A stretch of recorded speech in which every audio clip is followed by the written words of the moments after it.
성경을 보면 그 이스라엘 백성들은 굉장히 독특한 민족입니다.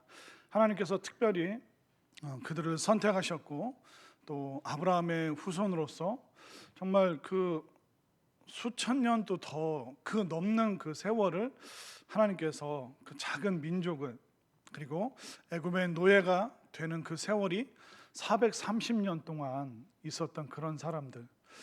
우리는 일제 36년에 그 억압을 받았는데 430년, 이건 상상만 해도 상상이 안 되는, 너무나도 어떻게 보면 그 민족성, 그 문화, 언어, 그 독특함을 다 잃어버릴 수 있는 세월이 무려 430년이라는 세월인데, 그럼에도 불구하고 하나님께서는 그들을 선택하시고 이스라엘을 정말 온 세상의 그 구원을 위한 도구로 그들을 부르셨고, 또 이스라엘을 제사장 나라, 많은 나라와 많은 민족을 하나님께로 인도할 수 있는 그 역할을 하나님께서 이스라엘 백성들에게 맡기신 거예요.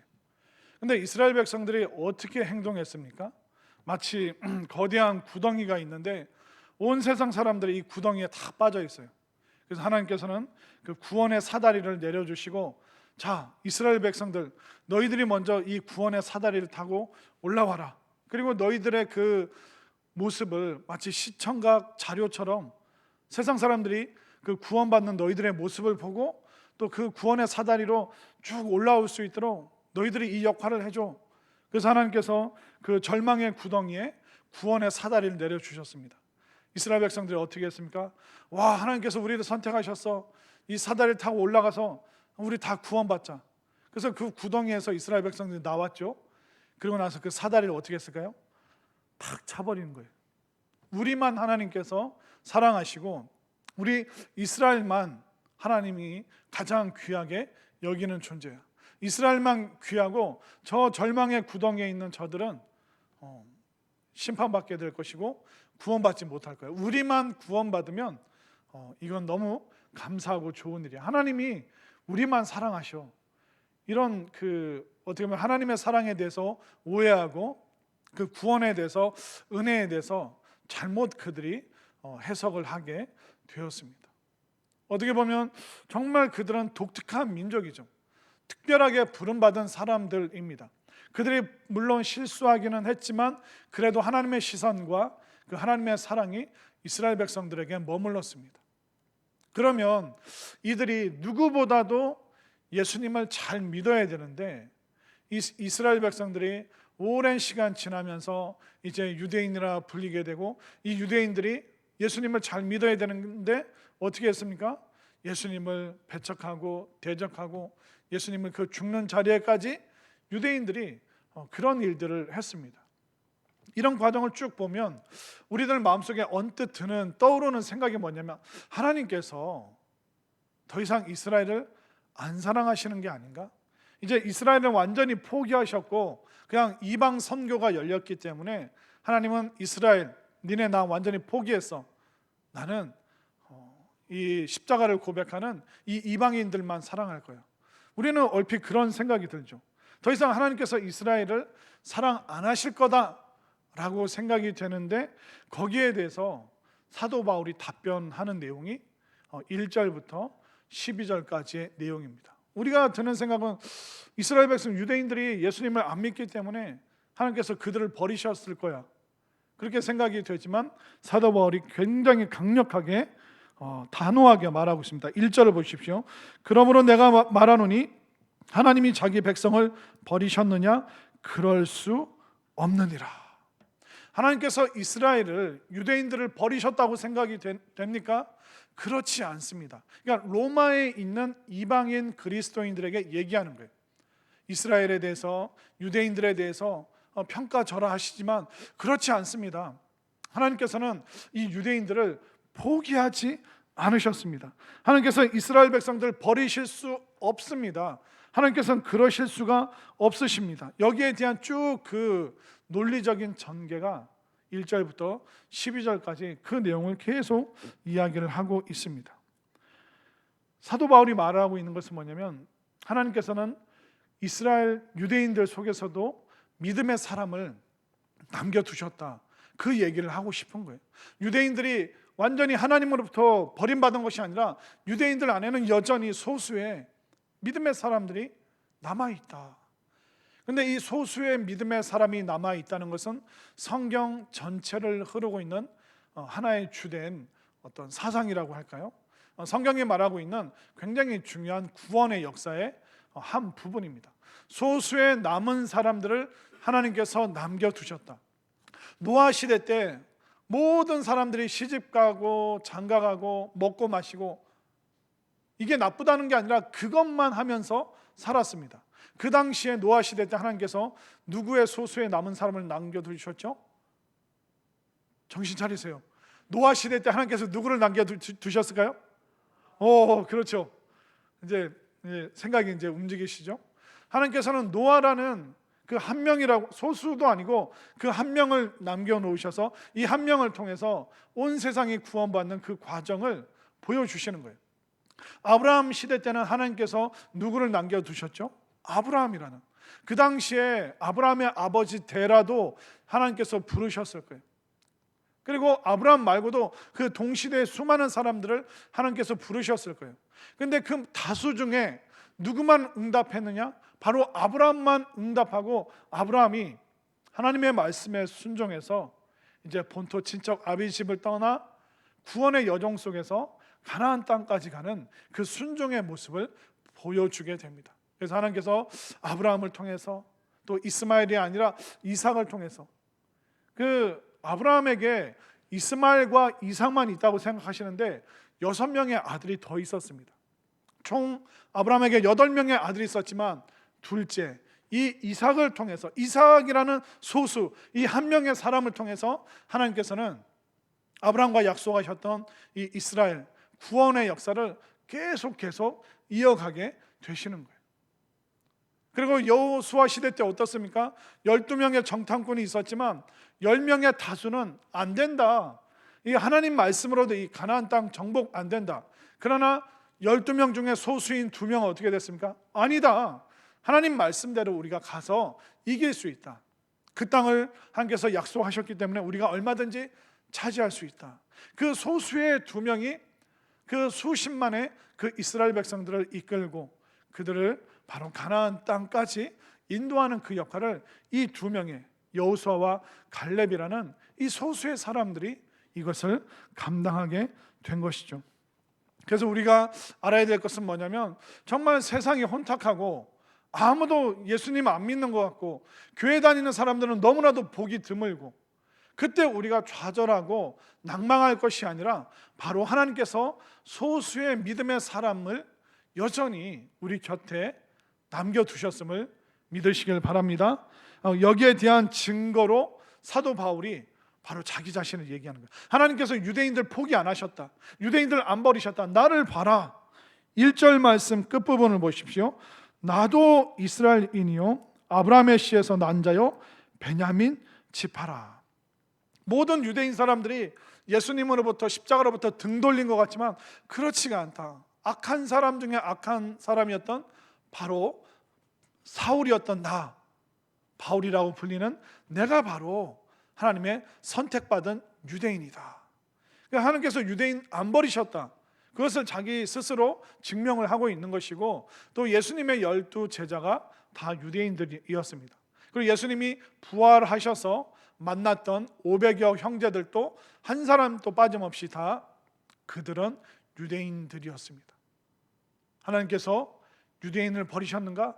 그렇지 않다. 하나님께서는 유대인들을 그 누구도 버리지 아니하시고 오직 소수의 믿음의 사람들, 십자가를 바라보고 예수님을 구세주로 고백하는 그 소수의 사람들을 여전히 하나님께서는 노아 시대 때, 아브라함 시대 때, 여호수아 시대 때 끊임없이 계속 하나님께서는 이 소수의 사람들을 남겨두셨다라고 사도 바울은 강하게 주장하고 있습니다. 그러면서 이제 사도 바울이 또 얘기를 하죠. 엘리야 시대 때 얘기를 하고 있지 않습니까? 자, 3절 말씀 보십시오. 엘리야의 고백, 열왕기상 19장 10절 말씀이죠. 주여 그들이 주의 선지자들을 죽였으며 주의 제단들을 헐어버렸고 나만 남았는데 내 목숨도 찼습니다. 그러니까 하나님을 믿는 선지자들을 죽이는 그런 분위기였습니다. 그리고 예배드리는 그 제단을 완전히 다 허물어 버렸습니다. 완전히 하나님 믿는 사람들에 대해서 적대적인 그런 문화였습니다. 우리가 살고 있는 이 시대보다 더 무서운 시대였죠. 여기에 대해서 하나님께서 뭐라고 대답하고 계십니까? 4절 말씀, 자 함께 읽겠습니다. 시작. 그에게 하신 대답이 무엇이냐? 내가 나를 위하여 바알에게 무릎을 꿇지 아니한 사람 7,000명을 남겨두었다 하셨으니. 몇 명을 남겨두셨다고요? 7,000명. 많은 숫자 같지만 사실은 소수입니다. 그 적대적인 문화 속에서 믿음을 지키는 그 소수의 사람들이 엘리야 시대 때도 여전히 있었다라고 사도 바울은 지금 강조하고 있습니다. 오늘날 우리 청소년들, 청년들, 이 믿음의 세대가 점점 줄어들고 있다. 정말 다음 세대에 대해서 정말 걱정하는 그런 목소리들이 많습니다. 근데 분명한 것은 뭐냐면, 분명히 청소년들 또 청년들이 믿음의 사람들 속에서 줄어들고 있지만 여전히 꿈과 비전을 갖고 있는 사람, 하나님을 위해서 헌신하길 원하는 사람, 정말 손들고 찬양하고 목소리 높여 기도하는 청소년들, 청년들을 여전히 하나님께서 우리 교회뿐만 아니라 이 땅과 이 민족 안에 남겨두셨음을 분명히 믿으시기를 바랍니다. 그렇기 때문에 하나님의 이 뜻은, 구원의 역사는 계속 이 소수의 누군가를 통해서 이어지고 있는 것이죠. 우리가 얼마 전에 윤설미 시사님 그 간증 들으면서 저도 여러분들도 그 시간에 깨달았잖아요. 하나님께서 북한에 있는 그 사람들 중에 소수의 사람들을 빼내서 대한민국으로 보내셔서 통일이 되면 저 소수의 탈북자들이 이제 북한으로 가서 이 복음의 역할, 그 구원을 전하는 믿음의 역할을 이 소수의 탈북자들이 하겠구나. 우리가 그걸 느끼면서 여전히 하나님께서는 이 구원의 역사를 이 소수의 믿음의 사람들을 통해서 이어가고 계시다는 것을 여러분들 꼭 깨달으시기를 바랍니다.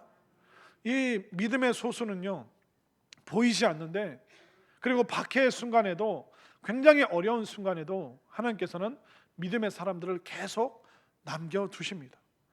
여러분들 중국에 대해서 잘 아십니까?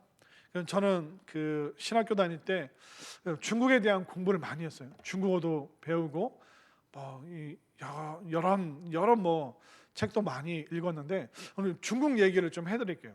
이 중국에도 소수의 남은 사람들이 어떤 역할을 했는지 좀 알려드리고 싶은데, 중국이 1949년도에 공산화가 됐습니다. 이제 모태똥을 시작을 해서 그렇게 시작이, 그 공산주의가 이제 중국의 사상이 되어버렸습니다. 자, 중국은 그 서양 사람들에 대한 열등감이 있어요. 여러분들 황비용이나 그런 옛날 중국 무술 영화 보면 황비용이나 그 연문 이런 사람들이 나와서 마지막에 툭툭툭 싸우는 사람들이 누구였습니까? 그 서양의 권투하는 사람들, 서양의 그 펜싱 기술. 저만 황비용 봤나요? 황비용 누군지 모르세요? 이렇게 머리까지. 그냥 제가 다 할게요. 제가 다 보여드릴게요. 황비용이 어떻게 했는가. 그러니까 중국의 그 옛날 그 무협 영화를 보면 항상 중국 사람들이 마지막에 토너먼트 올라가서 마지막에 싸우는 사람들이 서양 사람들이에요. 그리고 예전에 그 누구였죠? 저랑 몸매가 비슷했던 이소룡. 지금 누가 제일 크게 웃었어요? 네? 누구예요? 빨리 알려주세요. 누가 제일 크게 웃었어요? 진짜 그 이소룡 보면 그 뭐죠? 하여튼 뭔지 모르겠는데 무슨 탑을 올라가잖아요. 근데 그 탑을 걸칠 때마다 누가 나옵니까? 서양 사람들이 나온 거예요. 그래서 중국 사람들 마음속에는 열등감이 있는 거예요. 상해가 무너졌죠. 홍콩을 빼앗겼죠. 마카오도 빼앗겼죠. 그러니까 서양 사람들이 그 청나라를 무너뜨리고 완전히 문호를 개방하면서 중국의 모든 부와 재산들을 서양 사람들이 엄청나게 빼앗아 갔습니다. 그때 중국 사람들이, 그 중국의 그 사상가들이 고민했던 게 뭐냐면, 왜 우리가 유럽 사람들을 못 이기지?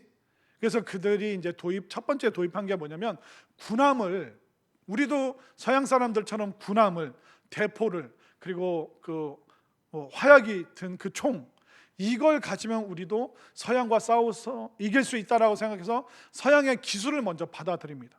그러나 1900년대 초반에 이 서양의 군함과 대포와 총을 가지고 싸워도 이길 수가 없는 게, 심지어 일본한테도 무너지게 됩니다. 그 작은 섬나라 일본 사람, 이게 군함으로도 안 되고 총으로도 안 되고 왜 우리는 유럽 사람들을 이길 수 없을까? 그러니까 쭉 그걸 검토해 봤더니 이 사상가들이 깨달은 게 뭐냐면, 기술 문명이 아니라 서양이 갖고 있던 그 오래된 철학과 그 사상, 그게 그 유럽을 번성하게 만들었다. 그래서 이제 1900년대 초반부터 이 중국의 사상가들이 그러면 유럽의 어떤 사상을, 철학을 가져올까?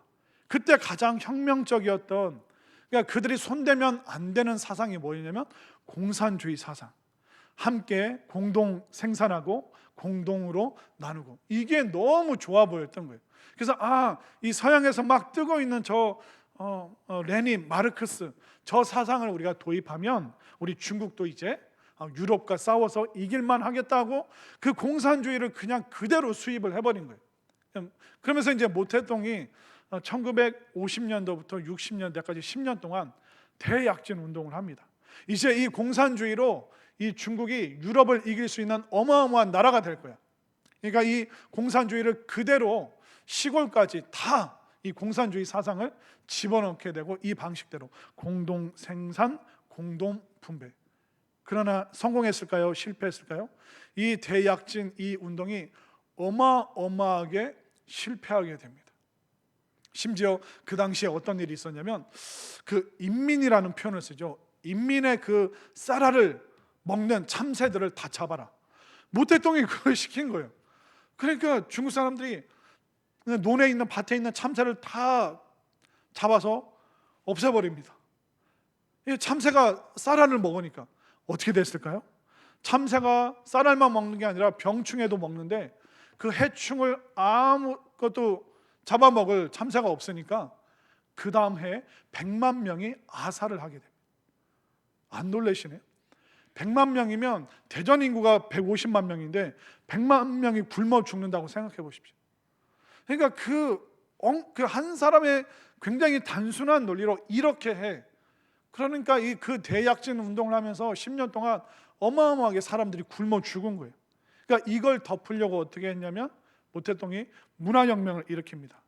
이 대약진 운동이 성공하지 못한 것은 잘못된 철학자들, 사상가들, 그때 이제 뭐 중국의 문화, 뭐 고유한 전통, 그리고 기독교라는 종교, 이게 이 대약진 운동을 방해해서, 그러니까 자기한테 책임이 떠넘겨질 것 같으니까 1966년부터 76년까지 이 문화혁명 운동으로 어마어마한 지식인들을, 그리고 기독교인들을 박해를 하고 죽이게 됩니다. 수십 수백만, 기록에도 안 남는 사람들이 죽게 됩니다. 그래서 대부분의 그 기독교인들이 그 당시에 1960년대 60만 명 정도의 크리스찬이 있었어요, 중국에. 그런데 이 문화 대혁명으로 기독교인들, 지식인들, 안경 끼고 있으면 지식인이라고 그냥 죽여버리는 거예요. 홍위병들이, 빨간 그 두건을 두른 그 청년들이 막 그냥 미친 듯이 10년 동안 중국이 문화 대혁명의 무시무시한 전쟁터가 되어버립니다. 그때 60만 명의 기독교인들이 있었는데 문화 대혁명으로 어른들이 다 잡혀가는 거예요. 그래서 대부분의 마을에 남아있는 기독교인들은 한 17살, 18살, 그러니까 성인이 안 된 애들은 건들질 않은 거예요. 어른들만 잡아가서 죽이고 없애고 박해하고, 그러니까 참 뿔뿔이 다 흩어졌죠. 그래서 이제 문화 대혁명이 끝나고 1990년도에 이제 60만 명 있었던 그 기독교인들이 30년 동안 박해를 받았기 때문에 더 이상 크리스찬이 없겠구나 하고 미국 선교사들이 들어갔는데, 1990년대 그 중국이 개방되면서 크리스찬들이 몇 명인지 아십니까? 30년 전에 60만 명이었는데 엄청난 박해 이후에 30년 지나서 중국의 뚜껑을 열어보니까 크리스찬이 1억이 넘는 거예요. 1억이. 그러니까 거의 300배 이상의 부흥을 한 겁니다. 그 박해하는 동안, 박해의 그 기간 동안. 그러니까 미국 선교사들이 깜짝 놀란 거예요. 어떻게 이런 역사가 일어나지? 그런데 성경은 끊임없이 말하고 있어요. 노아 혼자, 아브라함 혼자, 여호수아와 갈렙 2명, 그 소수의 사람, 엘리야는 나밖에 안 남았다고. 제단이 헐어져도 예배드리길 원했고, 선지자들이 죽어도 끝까지 믿음을 지킨 사람은 엘리야, 자기 혼자 남았다고 생각했는데 하나님께서는 7,000명의 소수의 믿음의 사람을 남겨두셨죠. 문화 대혁명 기간 동안 중국의 기독교는 끝났다. 그러니까 미국 선교사님들이 애가 타는 심정으로 거의 20년 동안 중국에 못 들어갔습니다. 헐레벌떡 이제 중국이 개방되면서 확 들어갔는데, 그 당시에 중국 인구가 13억이었는데 무려 1억 명의 크리스찬들을 만나게 되니까 이게 웬 은혜인가? 이게 웬 역사인가? 그것은 뭐냐면 바로 하나님께서는 그 소수에 남은 60만에서 겨우 한 절반이나 살아남았을까요? 근데 살아남은 그 30만 명들이 전도하고 숨어서 예배드리고 숨어서 찬양하고 그랬던 그들이 결국 13억 중에서 무려 1억이나 되는 그 수많은 크리스찬들이 하나님께서 소수의 그 남은 사람을 통해서, 그 박해를 통해서도 하나님의 구원의 역사, 믿음의 역사, 교회를 세우시고 부흥시키시는 그 역사가 이 소수의 사람들을 통해서 끊임없이 오늘날도 이루어지고 있음을 여러분들 분명히 믿으시기를 바랍니다. 그래서 중국은 앞으로 우리가 기도를 많이 해줘야 돼요. 우리가 북한을 위해서도 기도하고요, 더불어서 중국을 위해서 기도해야 됩니다. 왜냐하면 이 중국이 땅이 엄청나게 크잖아요. 근데 이 중국 국경이 23개의 나라랑 인접해 있습니다. 그러니까 위로는 그 몽골과 러시아, 이쪽 큰 나라랑 붙어 있죠. 또 우리나라랑 또 어떻게 보면 북한이랑 붙어 있습니다. 그리고 이쪽 서쪽으로는 아랍 지역과 붙어 있습니다. 또 남쪽으로는 인도, 그리고 뭐 네팔, 파키스탄, 그리고 베트남, 라오스, 동남아, 그러니까 23개의 국경이랑 접해 있기 때문에 그냥 길만 건너가면 23개 나라로 순식간에 이 중국 사람들이 선교하러 갈 수 있는 거예요. 우리는 발 내디디면 어디예요? 동해. 잘못하면 빠져요. 저쪽은 서해, 이쪽은 남해. 여러분들 북쪽으로 올라갈 수 있나요? 못 가요. 우리는 지리적으로 선교하기가 무조건 비행기 타고 가야 됩니다. 그런데 중국은 어떻습니까? 국경이 23개나 다른 나라랑 인접해 있기 때문에 그냥 넘어가면 되는 거예요. 또 중국이 힘이 세기 때문에. 그래서 우리가 하나님께서 그 남은 사람을 통해서 수많은 박해 속에서도 살아남은 중국 사람들, 또 70년 넘는 세월 동안 그 김일성 그 정권 아래서 신음하는 그 속에서도 여전히 하나님께서는 소수의 믿음의 사람을 남겨두셨음을 믿으시길 바랍니다. 오늘날 크리스찬인 대한민국에서 크리스찬으로 살아가는 게 어렵고 전도가 어렵고 정말 믿음의 다음 세대가 줄어든다고 생각하지만 여러분들 염려하지 말고 걱정하지 말고, 하나님의 뜻은 우리와 같은 이 소수의 믿음의 사람들을 통하여 하나님의 부흥의 역사, 구원의 역사는 영원토록 변함없이 끊임없이 진행되고 있음을 여러분들 확신하시길 바랍니다. 사도 바울은 이걸 본 거예요. 유대인들 이제 끝났나? 이스라엘 백성들 이제 더 이상 하나님의 사랑을 못 받는가? 그게 아니라 그 유대인들 속에서도 남은 자, 소수의 믿음으로 남은 사람들을 하나님께서 여전히 우리에게 주셨다. 거기에 대해서 사도 바울이 이야기를 하고 있습니다. 그러면 소수의 남아있는 사람, 정말 내가 믿음의 사람이라는 그 증거가 뭘까요? 바로 5절에서 말하고 있죠. 5절, 그런즉 이와 같이 지금도 은혜로 택하심을 따라 남은 자가 있느니라. 그 은혜로 택하심을 받은 사람들은 어떤 사람들일까요? 바로 여러분들과 같은 사람이에요. 예배 자리에 나오고 또 기도하기를 기뻐하고 함께 찬양하고 또 교회 공동체를 귀하게 여기고 또 교회를 위해서 섬기고 봉사하는 이 일이 바로 하나님께서 기뻐하시는 일이다. 이런 마음이 있는 그런 사람들이 어떤 사람들이에요?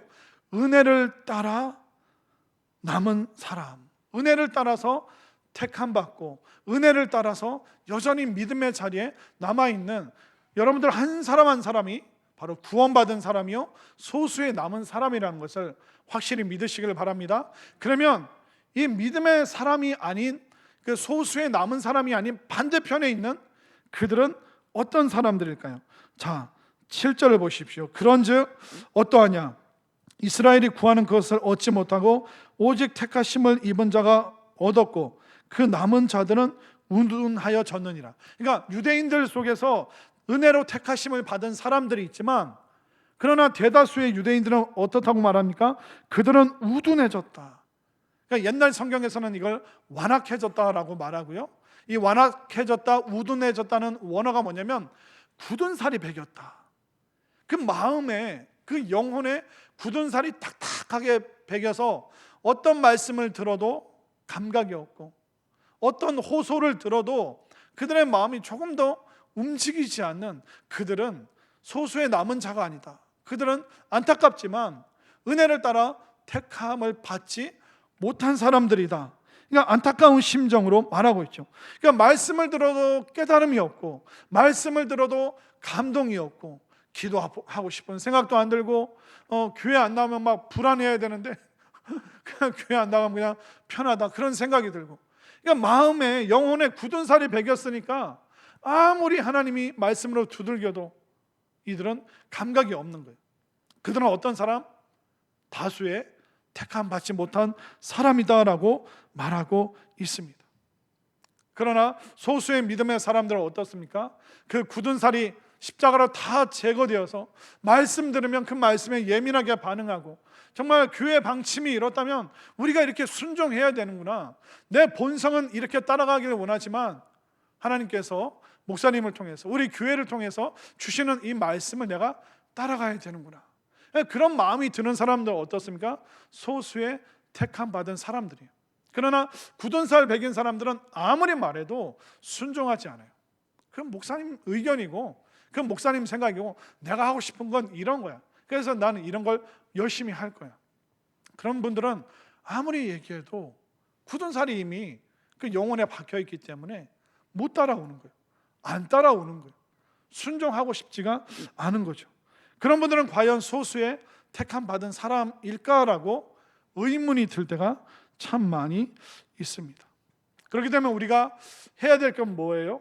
기도하는 거예요. 소수의 택함 받은 여러분들이 해야 될 게 뭡니까? 기도하는 거예요. 마음에 굳은 살이 배긴 우리 가족들, 마음이 딱딱하게 굳어버린 우리의 자녀들, 우리는 그게 부서질 때까지, 아니 어떻게 보면 그 마음이 녹아질 때까지 기도해야 되는 거죠. 여러분들, 빙산을, 거대한 얼음 덩어리인 빙산을 해체하는 방법이 두 가지예요. 망치로 두들겨서 부시든지, 뜨거운 태양을 내리쬐서 그걸 녹이든지. 그렇기 때문에 우리가 가족들한테 왜 당신 교회 안 나가냐, 망치 같은 말로 부수면 안 되는 거예요. 우리 자녀들한테도 막 짜증이 이만큼 나서 네 알아서 해, 엄마는 교회 갈 거야, 아마 이러면 뭐예요? 그 마음을 자꾸 망치로 두들기는 거예요. 물론 그렇게 해서도 빙산이 해체가 되겠죠. 그러나 마음이 산산조각 나는 거예요. 우리가 해야 될 게 뭐예요? 뜨거운 그 기도로 그 굳어있는 우리 남편의, 또 우리 자녀들의, 우리 주변 이웃의 그 마음이 뜨거운 우리의 태양과 같은 그 기도로 그 마음이 녹아내리도록 여러분들이 여기에 힘써 주시기를 바랍니다. 그렇기 때문에 여러분들, 우리가 절대로 이 기도하는 거, 그들의 구원을 위해서 기도하는 것을 절대로 포기하시면 안 돼요. 많은 어머니들이 자녀들 때문에 안타까워하잖아요. 근데 여러분들 계속 그 구원의 기도를 심으세요. 어떻게 보면 여러분 어머님들이 돌아가시고 나서, 여러분들 이 세상 떠나고 나서 훗날에 그 구원의 열매가 맺히는 걸 여러분들 천국에서 보실 수도 있습니다. 믿으십니까? 그렇기 때문에 포기하지 마세요. 이 구원이 우리 가정 안에, 우리 가문 안에 일어난 걸 포기하지 마세요. 여러분들의 그 선대를 따라 올라가 보십시오. 처음에 믿은 그 한 사람, 그 소수의 아버지, 아니면 그 소수의 어머니, 아니면 내 형제, 그 누구 한 명으로 인해서 여러분들의 가족이, 또 여러분들의 가문이 점점 구원받는 그 길로 가고 있지 않습니까? 그 한 명이 포기하지 않았기 때문에, 그 한 명이 당대에는 그 구원의 열매를 못 맺었어도 끊임없이 기도했기 때문에 어느 순간 사촌이 예수님을 믿고 있고, 이모가 예수님 믿고 있고, 이종 사촌이 어느 순간 목회자가 되어 있고, 이런 일이 우리 대한민국 기독교 역사 안에 얼마나 많습니까? 그들은 주어도 의심하지 않았습니다. 자기가 눈 감는 순간에도 아들이 딸이 교회를 안 나가지만 그럼에도 불구하고 기도했어요. 유언을 남겼습니다. 정말 간절히 호소했습니다. 우리는 절대로 먼저 믿은 우리가 해야 될 건 뭐냐면 포기하지 않고 그들의 마음을 부수지 말고 그들의 마음이 녹아내릴 때까지 여러분들 뜨거운 열정으로 기도하셨으면 좋겠습니다. 왜냐하면 사람은요 서서히 변하기도 하지만 순식간에 변할 때도 있어요. 그들의 마음의 우둔함, 그들의 마음의 완악함, 또 우리 자녀들의 마음 가운데 그 굳은 살처럼 딱딱하게 배겨있는 이 마음들이 있죠. 근데 어느 순간 갑자기 순식간에 그 답답함으로부터 벗어날 때가 있어요. 어느 순간 믿음이 확 들어올 때가 있어요. 그렇기 때문에 우리는 포기하면 안 됩니다. 여러분들 톨스토이 아시죠? 러시아의 문학가 톨스토이. 이 톨스토이는 60살 때까지 예수님을 안 믿었습니다. 러시아에는 그 그리스 정교가 있기 때문에 러시아 많은 사람들도 예수님을 믿는 사람들이 있어요. 그런데 이 톨스토이는 굉장히 부유했습니다. 부모님으로부터 어마어마한 유산을 상속했기 때문에 부족함이 없는 삶이었어요. 그런데 너무 부유했음에도 불구하고 그 마음속에는 허무와 권태, 뭐 자극적인 게 없는 거예요. 뭘 해도 뭘 사 먹어도 뭘 소유해도 뭐 행복하지가 않은 거예요. 이미 다 모든 걸 누리고 있기 때문에. 근데 이 톨스토이가 60세 되는 어느 날 숲속을 산책하다가 마음속에 확 갑자기 스며든 게 뭐냐면 내 인생을 의지할 수 있는 분이 누굴까? 내가 죽고 나서도 의지할 수 있는 분이 누굴까? 나를 정말 이 권태와 허물로부터 나를 구원해 줄 수 있는 사람이 누굴까? 인간이 아니라 바로 십자가에 달리신 그 예수님, 그 러시아 정교로부터 들어왔던 그 예수님만이 내가 의지할 분이고 나를 구원해 줄 분이구나.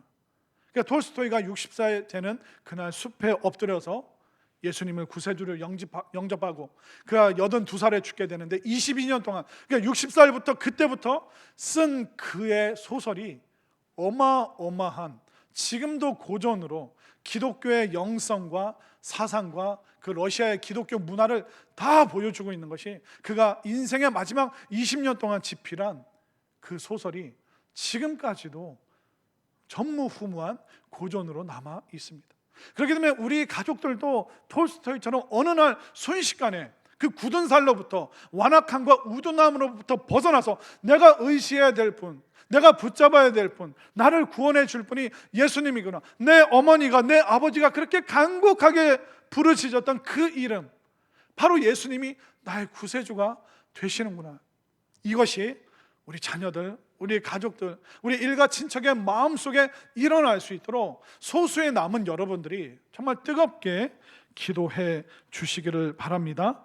자, 그러면 왜 우리가 기도해야 되는가? 은혜가 없는 삶이, 은혜의 택함을 못 받은 삶이 얼마나 무서운가 말씀해 드릴게요. 자, 8절부터 10절 말씀 볼까요? 은혜 없는 삶은 이렇게 사는 거예요.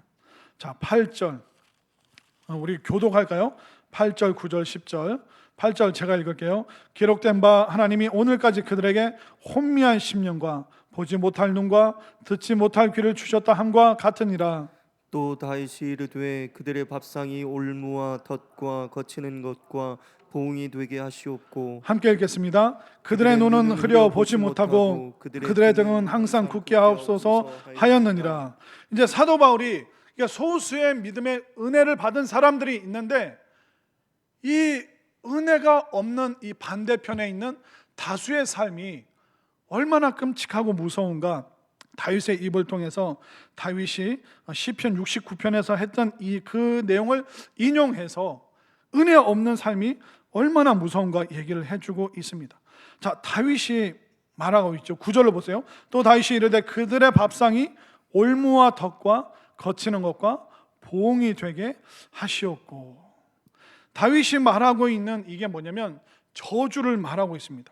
그러니까 은혜 없는, 믿음 없는 사람들의 저주에 대한 이야기를 하고 있는데, 다윗은 병들고 시험에 떨어지고 사업에 실패하는 것이 저주가 아니라 하나님의 말씀을 들어도 귀가 열리지 않고 눈이 보이지 않고, 이게 바로 진짜 저주다. 그것을 지금 다윗이 말하고 있습니다. 그 저주가 뭡니까? 9절, 그들의 밥상이 올무와 덫이 된다. 이 말은 뭡니까? 그냥 맨날 뭐 먹을까, 뭐 마실까, 내 욕구를 뭘 채울까, 이것만 생각하고 있는 그 상태가 바로 저주의 상태라는 것입니다. 그렇기 때문에 예수님 믿으면서도, 예수님 안 믿으면서도 잘 되고, 예수님을 믿지 않으면서도 성공하고, 예수님을 모르면서도 건강한 그 상태, 먹고 마시고 이제 그냥 일상을 살아가는, 성공적으로, 예수님 없이 성공적으로 일상을 살아가는 것 자체가 저주다, 그렇게 말하고 있습니다. 그래서 다윗이 이 말하고 있는 이 호소와 이 마음, 이걸 다시 한번 제가 한번 제 나름대로 읽어드리면 이렇게 말하고 있는 거예요. 다윗이, 하나님, 저들에게, 믿음과 은혜가 없는 저들에게 어려운 시험 주지 마십시오. 그냥 지금처럼 잘 되게 해주십시오. 저렇게 헛된 것 추구하다가 결국은 아무것도 못 깨닫고 죽게 해주세요. 이게 바로 다윗이 말하고 있는 솔직한 고백이에요. 노아 시대 때 문제가 뭐였습니까? 아까 말씀드렸죠. 사람들이 시집 가고 장가 들고 먹고 마시고, 이거 나쁜 겁니까? 이거 우리도 하잖아요. 여러분들 시집 장가 가셨어요? 안 가셨어요? 안 간 것처럼 시침이 떼실 거예요? 먹고 마시고 우리가 맨날 하는 거잖아요. 그게 잘못됐다는 게 아니라 하나님 없이 먹고 마시고, 하나님 없이 시집 가고 장가 들고, 하나님 없이 그냥 성공적으로, 세상적으로 성공적으로 살아가는 것, 이게 노아 시대 때 문제였고, 다윗도 말하고 있는 게 뭡니까? 저렇게 헛된 것 추구하다가 결국은 깨닫지 못하고 죽게 해주세요. 은혜가 없고 믿음이 없는 사람들, 그렇게 살아가는 그 상태가 되고 있다.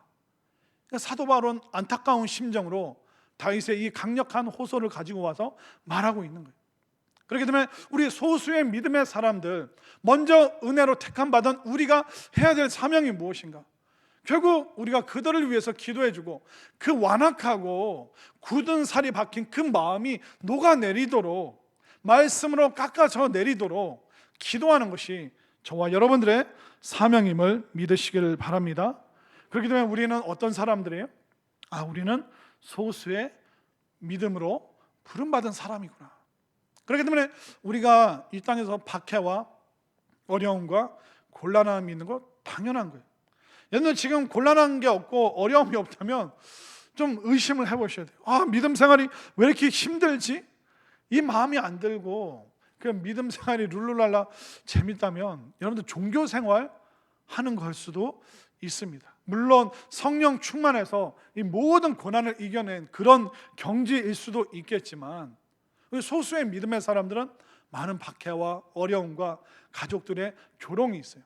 그럼에도 불구하고 우리는 사도 바울처럼 이 민족 안에서 우리가 먼저 믿었기 때문에, 먼저 은혜 받았기 때문에 이 나라와 민족을 위해서 기도하고, 또 사도 바울이 로마인들에게, 이방인들에게 간곡한 마음으로 예수님을 전하고 있는 것처럼 우리가 북한과 러시아와 중국과 또 세상 열방 땅끝까지 우리가 힘있게 예수님을 전하고 선교하는 이 일에, 또 우리 가족들의 마음이 녹아내리도록 우리 소수의 먼저 믿은 우리가 뜨겁게 기도해서 정말 놀라운 구원의 역사가 여러분들을 통해서 펼쳐질 수 있게 되기를 간절히 소망합니다.